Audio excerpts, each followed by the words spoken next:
ಈ ವಾರದ ಕ್ಯಾಪ್ಟನ್ ಗಿಲ್ಲಿ ನಟ ನಾಮಿನೇಷನ್ ಪ್ರಕ್ರಿಯೆಯಲ್ಲಿ ಪಕ್ಷಪಾತ ಮಾಡಿದ್ದಾರೆ ಎಂಬ ಆರೋಪ ಎದುರಿಸುತ್ತಿದ್ದಾರೆ. ಅವರ ನಿರ್ಧಾರಕ್ಕೆ ಅಶ್ವಿನಿ ಗೌಡ ವ್ಯಂಗ್ಯವಾಗಿ ಚಪ್ಪಾಳೆ ತಟ್ಟಿದ್ದು, ಗಿಲ್ಲಿ ನಟ ತಮ್ಮ ನಿರ್ಧಾರವನ್ನು ಸಮರ್ಥಿಸಿಕೊಂಡಿದ್ದಾರೆ. ನಾಮಿನೇಷನ್ ವೇಳೆ ಗಿಲ್ಲಿ ನಟ ತಮಗೆ ಬೇಕಾಗಿರುವವರಿಗೆ ಫೇವರಿಸಂ ಮಾಡ್ತಿದ್ದಾರೆ, ತಮಗೆ ಆಗದೇ ಇರುವವರನ್ನ ನಾಮಿನೇಷನ್ ಮಾಡ್ತಿದ್ದಾರೆ. ನಾಮಿನೇಷನ್ ನಲ್ಲಿ ಕಾವ್ಯ ಹಿಂದೆ ಹೋಗಿ ತನ್ನ ಗುಂಡಿ ತಾನೇ ತೋಡಿಕೊಂಡ್ರ ಗಿಲ್ಲಿ ನಟ ಅಂತ ವೀಕ್ಷಕರು ಹೇಳ್ತಿದ್ದಾರೆ. ಹೌದು, ಈ ಬಾರಿಯ ಮನೆಯ ಕ್ಯಾಪ್ಟನ್ ಆಗಿರುವ ಗಿಲ್ಲಿ ನಟ ಅವರ ಕೈಯಲ್ಲಿ ಸ್ಪರ್ಧಿಗಳನ್ನು ನಾಮಿನೇಟ್ ಮಾಡುವ ಪವರ್ ಸಿಕ್ಕಿದೆ.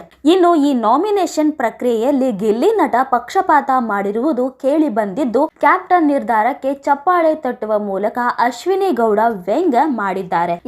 14ನೇ ವಾರದ ನಾಮಿನೇಷನ್ ಪ್ರಕ್ರಿಯೆ ಆರಂಭವಾಗಿದ್ದು, ಇಬ್ಬರು ಸ್ಪರ್ಧಿಗಳು ನಾನೇಕೆ ಮನೆಯಲ್ಲಿ ಉಳಿಯಬೇಕು ಮತ್ತು ಎದುರಾಳಿಗೆ ಯಾಕೆ ಅರ್ಹತೆ ಇಲ್ಲ ಎಂಬುದರ ಬಗ್ಗೆ ಮಾತನಾಡಬೇಕು. ಇನ್ನು ಇವರಿಬ್ಬರ ಮಾತುಗಳನ್ನು ಆಲಿಸಿ ಕ್ಯಾಪ್ಟನ್ ಗಿಲ್ಲಿ ನಟ ತಮ್ಮ ನಿರ್ಧಾರವನ್ನ ತಿಳಿಸಬೇಕು. ಇಬ್ಬರು ಸ್ಪರ್ಧಿಗಳಲ್ಲಿ ಒಬ್ಬರು ನಾಮಿನೇಟ್ ಆದ್ರೆ ಮತ್ತೊಬ್ಬ ಸ್ಪರ್ಧಿ ಸೇವ್ ಆಗ್ತಾರೆ. ಹೌದು, ಇವತ್ತಿನ ಎಪಿಸೋಡ್ ನಲ್ಲಿ ಧ್ರುವಂತ್, ರಾಶಿಕಾ, ಸ್ಪಂದನಾ ಸೋಮಣ್ಣ ಮತ್ತು ಅಶ್ವಿನಿ ಗೌಡ ಅವರನ್ನ ಗಿಲ್ಲಿ ನಟ ನಾಮಿನೇಟ್ ಮಾಡಿದ್ದಾರೆ. ಇನ್ನು ರಕ್ಷಿತಾ ತಮ್ಮ ವಾದದಲ್ಲಿ ನಿಮ್ಮಲ್ಲಿ ಮನುಷ್ಯತ್ವ ಮತ್ತು ಮಾನವೀಯತೆ ಕಾಣಿಸಲ್ಲ ಅಂತ ಹೇಳಿದ್ದಾರೆ. ಆದ್ರೆ ಈ ಮಾತು ಯಾರನ್ನ ಉದ್ದೇಶಿಸಿ ಹೇಳಿದ್ದಾರೆ ಅನ್ನೋದರ ಬಗ್ಗೆ ಸ್ಪಷ್ಟತೆ ಇಲ್ಲ. ಬಿಗ್ ಬಾಸ್ ಮನೆಯ ಇವತ್ತಿನ ಆಟದಲ್ಲಿ ಧ್ವಜ ಪಡೆದುಕೊಳ್ಳುವ ವ್ಯಕ್ತಿ ತನ್ನ ಎದುರಾಳಿಯನ್ನ ಆಯ್ಕೆ ಮಾಡಿಕೊಳ್ಳಬಹುದು ಅಂತ ಇರುತ್ತೆ. ಬಹುತೇಕರು ಕಾವ್ಯ ಮತ್ತು ಧ್ರುವಂತ್ ಅವರನ್ನ ಆಯ್ಕೆ ಮಾಡಿಕೊಂಡು ತಾವು ಸೇವ್ ಆಗಲು ಪ್ರಯತ್ನಿಸಿದ್ದಾರೆ. ಆದ್ರೆ ಗಿಲ್ಲಿ ನಟ ತೆಗೆದುಕೊಂಡ ನಿರ್ಧಾರಕ್ಕೆ ನಾಮಿನೇಟ್ ಆಗಿರುವ ಸ್ಪರ್ಧಿಗಳು ತೀವ್ರ ಅಸಮಾಧಾನವನ್ನ ವ್ಯಕ್ತಪಡಿಸಿದ್ದಾರೆ. ಆದ್ರೆ ನಾನು ಫೇವರಿಸಂ ಮಾಡಿಲ್ಲ ಅಂತ ಗಿಲ್ಲಿ ನಟ ತಮ್ಮ ನಿರ್ಧಾರವನ್ನ ಸಮರ್ಥಿಸಿಕೊಂಡಿದ್ದಾರೆ. ಇನ್ನು ನಾಮಿನೇಷನ್ ಪ್ರಕ್ರಿಯೆಯ ಪ್ರೋಮೋ ನೋಡಿದ ವೀಕ್ಷಕರು ತಮ್ಮ ಅಭಿಪ್ರಾಯವನ್ನು ಕೂಡ ವ್ಯಕ್ತಪಡಿಸಿದ್ದಾರೆ. ಕಾವ್ಯ ಹಿಂದೆ ಹೋಗುತ್ತಿರುವ ಗಿಲ್ಲಿ ನಟ ತನ್ನ ಗುಂಡಿಯನ್ನ ತಾನೇ ತೋಡಿಕೊಳ್ಳುತ್ತಿದ್ದಾನೆ. ಗಿಲ್ಲಿ ಅಂದ್ಕೊಂಡಿದ್ದಾನೆ ಬಿಗ್ ಬಾಸ್ ಮನೆಯಲ್ಲಿ ಕಾವ್ಯ ಒಬ್ಬಳೆ ಚೆನ್ನಾಗಿ ಆಟ ಆಡ್ತಿರೋದು ಅಂತ.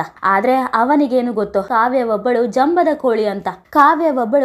ಕೋಳಿ ಅಂತ ವೀಕ್ಷಕರು ಕಮೆಂಟ್ ಮಾಡುತ್ತಿದ್ದಾರೆ. ಹಾಗೆ ಬದಲಾಯಿತು ಕ್ಯಾಪ್ಟನ್ ಗಿಲ್ಲಿ ನಟನ ನಡವಳಿಕೆ. ಗಿಲ್ಲಿ ನಟನಿಗೆ ಒಂಚೂರು ಕೂಡ ಕನಿಕರವೇ ಇಲ್ವಾ? ಗಿಲ್ಲಿಯ ನಿಜವಾದ ಅಸಲಿ ಮುಖ ಇದೆ ನೋಡಿ ಅಂತ ಇನ್ನೂ ಕೆಲವೊಂದಿಷ್ಟು ವೀಕ್ಷಕರು ತಮ್ಮ ಅಭಿಪ್ರಾಯವನ್ನ ವ್ಯಕ್ತಪಡಿಸಿದ್ದಾರೆ. ಅದಕ್ಕೆ ಕಾರಣ ಏನಪ್ಪಾ ಅಂದ್ರೆ, ಗಿಲ್ಲಿ ನಟ ಕ್ಯಾಪ್ಟನ್ ಆದ ಮೊದಲ ದಿನವೇ ಅಶ್ವಿನಿ ಗೌಡ ಅವರೊಂದಿಗೆ ಜಗಳವಾಡಿದ್ದಾರೆ. ರಾತ್ರಿ ಕೆಲಸ ಮಾಡುವಂತೆ ಗಿಲ್ಲಿ ಆದೇಶಿಸಿದ್ದು, ಇದನ್ನು ವಿರೋಧಿಸಿದ ಅಶ್ವಿನಿ ಗೌಡ ಅವರ ಜೊತೆ ಏಕವಚನದಲ್ಲಿ ಮಾತನಾಡಿ ಅಶ್ವಿನಿ ಗೌಡ ಅವರ ನಿದ್ದೆಗೆಡಿಸಲು ಪ್ರಯತ್ನಿಸಿದ್ದಾರೆ. ಇನ್ನು ಗಿಲ್ಲಿ ನಟನ ಈ ನಡವಳಿಕೆಗೆ ವೀಕ್ಷಕರಿಂದ ಟೀಕೆ ವ್ಯಕ್ತವಾಗಿದೆ. ಹೌದು, ಬಿಗ್ ಬಾಸ್ ಸೀಸನ್ 12ರ ಗಿಲ್ಲಿ ನಟ ಅವರ ಕ್ಯಾಪ್ಟನ್ ಆಡಳಿತದ ಮೊದಲ ದಿನವೇ ಕಿರಿಕ್ ಶುರುವಾಗಿದೆ. ಶನಿವಾರ ಮತ್ತು ಭಾನುವಾರ ಬಿಗ್ ಬಾಸ್ ಮನೆಗೆ ಸಾಲು ಸಾಲು ಅತಿಥಿಗಳು ಬಂದ ಹಿನ್ನೆಲೆ ಸ್ಪರ್ಧಿಗಳಿಗೆ ಮನೆಯ ಕೆಲಸದ ಬಗ್ಗೆ ಗಮನವಿರಲಿಲ್ಲ. ನಾಮಿನೇಷನ್ ಪ್ರಕ್ರಿಯೆ ಮುಗಿಯುತ್ತಿದ್ದಂತೆ ಗಿಲ್ಲಿ ನಟ ಅಧಿಕಾರ ಚಲಾಯಿಸುತ್ತಿದ್ದಾರೆ. ಭಾನುವಾರದ ಸಂಚಿಕೆಯಲ್ಲಿ ಅತಿಥಿಗಳ ಆಗಮನದಿಂದ ಇಡೀ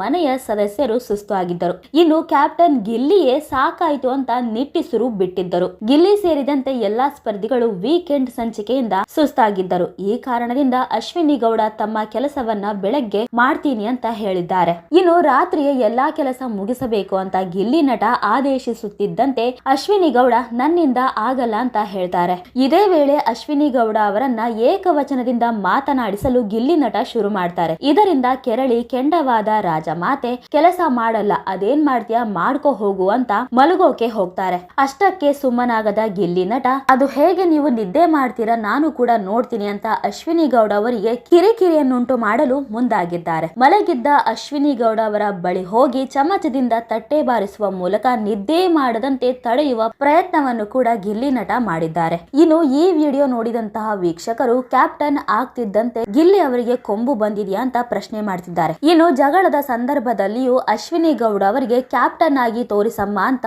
ವ್ಯಂಗ್ಯವಾಗಿ ಮಾತನಾಡಿದ್ದಾರೆ. ಗಿಲ್ಲಿ ನಟನ ಈ ನಡವಳಿಕೆಗೆ ಬಿಗ್ ಬಾಸ್ ವೀಕ್ಷಕರು ಬೇಸರವನ್ನ ವ್ಯಕ್ತಪಡಿಸಿದ್ದಾರೆ. ಇನ್ನೇನು ಬಿಗ್ ಬಾಸ್ ಸೀಸನ್ 12 ಫಿನಾಲೆ ಸಮೀಪದಲ್ಲಿದ್ದು ಉಳಿದುಕೊಳ್ಳುವ ಸ್ಪರ್ಧಿಗಳು ಆಟದಲ್ಲಿ 100ಕ್ಕೆ 100ರಷ್ಟು ಶ್ರಮವನ್ನು ಹಾಕಿ ಆಡುತ್ತಾರೆ. ಇನ್ನು ಗಿಲ್ಲಿ ನಟ ಮಾಡುವಂತಹ ತಮಾಷೆ ಟೀಕೆಗಳನ್ನ ಯಾರು ಹೇಗೆ ಸ್ವೀಕರಿಸುತ್ತಾರೆ ಎಂಬುದು ಮುಂದಿನ ದಿನಗಳಲ್ಲಿ ತಿಳಿಯಲಿದೆ. ನೋಡಿದ್ರಲ್ಲ ವೀಕ್ಷಕರೇ, ಈ ಬಗ್ಗೆ ನಿಮಗೇನ್ ಅನ್ಸುತ್ತೆ ಅಂತ ನೀವು ಕೂಡ ಕಮೆಂಟ್ ಮೂಲಕ ತಿಳಿಸಬಹುದು.